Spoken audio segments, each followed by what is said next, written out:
Përshëndetje të nderuar zonja dhe zotrin, përshëndetje të dashur miq, ja ku po ritakohemi sërish me mua Tirona Lilin, këtu në kanalin ton Rrëfime Jete, për të ndarë me ju bashkarisht rrëfimin e radhës.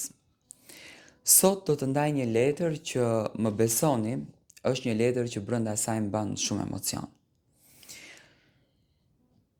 Falenderimi ndaj njerëzve që të rrisin është dhurata më e madhe që ti mund ta kesh në jetë. Dhe unë me të thënë të drejtën i dua këto njerëz, të cilët falenderojnë ato që i rrisin, jo ato që i lindin.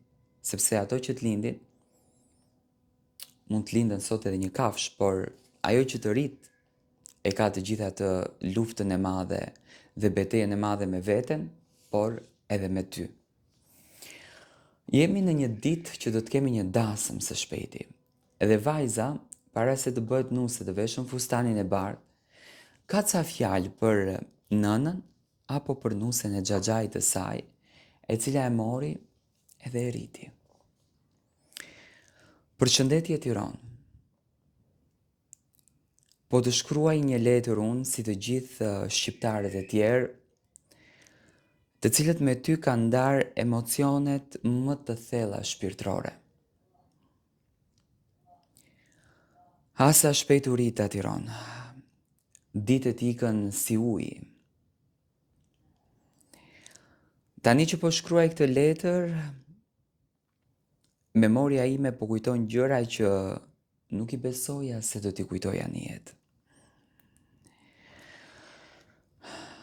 U linda nga një nënë dhe nga një baba që kanë qenë shembulli më i bukur që kam dëgjuar në jetë.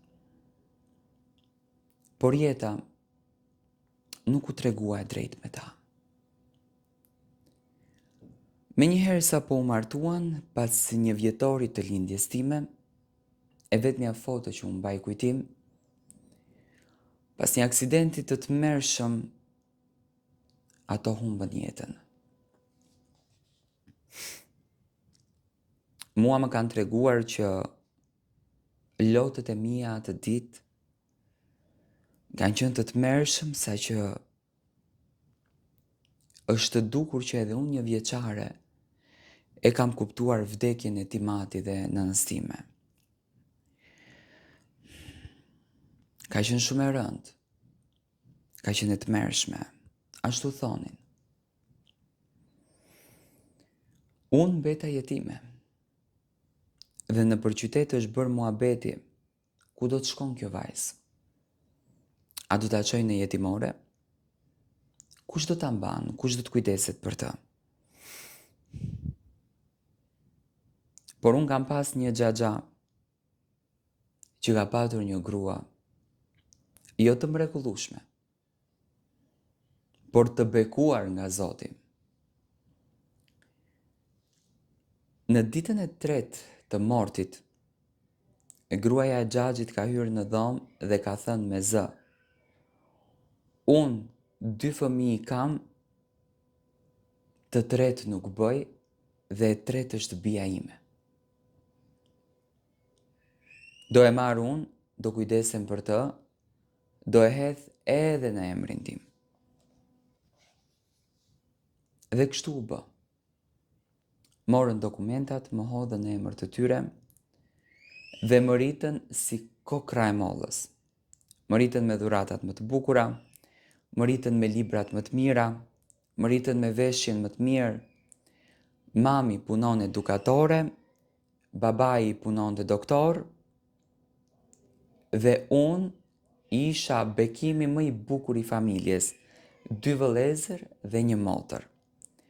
Një motër që e mbajtë në pëllëmbën e dorës. Vëllezërit mbaruan studimet në vendin tonë, ndërsa mua prindërit më dërguan në Vjenë për të bërë studime më të larta, që të më jepnin të gjitha të mirat. Kur mbarova fakultetin, kur mora diplomën, babai për dhuratë më mori një apartament që unë ta kem banesën time. Nuk e kam dier asnjëherë në jetë se këto të dy nuk mund të ishin prindërit e mi. Gjithmonë më kanë dhënë dashuri, gjithmonë më kanë dhënë respekt, gjithmonë më kanë dhënë vlerë. Kam qenë bekim në familje. Kur u fejua vllau i madh, babi ul në dhomë edhe i tha nuses: "As një gjë tha nuk të kërkoj. As një gjë. Bijën e kam amanet. Bijën të ma mbajsh, të ma respektosh, se për këtë bi, unë të gjithë ju nxjerr për jashta." Nuk jam e lazruar që mos e keq kuptoni. E dua nusen e vllait si motrën time. Punoj bashkë me të. E shtroj tavolinën bashkë me të. I lajm pijata të dyja bashkë. Shëtitemi. Në asnjë mënyrë nuk e lë të vetme. Vetëm në kohët më kur jam e angazhuar, ajo punon e vetme. Sepse nuk dua që ajo të thyhet në shpirt. Por sot dua t'i them mamit sepse e shoh që është mërzitur: "Mami, faleminderit që më rite. Mami, faleminderit që nuk më le të vuaj në jetimore. Mami, faleminderit që më more. Mami, faleminderit që më dhe këtë edukatën. Jam e lumtur që jam bia juaj. Më besoni që edhe në atë derë që do të shkoj, fytyrën tuaj nuk do t'ju atë turproj. Do të bëj të pamundurën që juve t'ju shoh të lumtur. Do të bëj të pamundurën që buri im të flet me krenarin më të madhe për ju dhe të ndjehet njeriu më i bekuar. Nuk ka më bukur kur në shtëpinë në të cilën ti je rritur dhe në shtëpinë në të cilën ti shkon, merr vetëm dashuri. Unë e di që mami më shikon nga qielli dhe është e bekuar dhe e lumtur që ti më ke marrë. Ti kujdesesh dhe ti po më jep të mirat në këtë botë. Unë të dua më shumë se veten dhe të lutem mos qaj. Unë në nuse do të shkoj, por bia juaj do t'jem gjithmonë. Kam fatin që kam një burr të mirë, të paktën deri tani kështu duket. Uroj që Zoti gjithmonë të ma lërë kështu. Uroj që Zoti gjithmonë të më jap shëndetin që edhe juve t'u bëj të ndjeni krenar. Kjo është letra më e bukur që unë e kam dëgjuar. Kjo është letra më e bukur që unë e kam lexuar. Të uroj të gjitha të mirat zemër. Uroj që Zoti të të bekoj ty dhe familjen tënde. Dhe shpresoj që një ditë prej ditësh ti do t'jesh bekim i familjes më të bukur që ti shkon.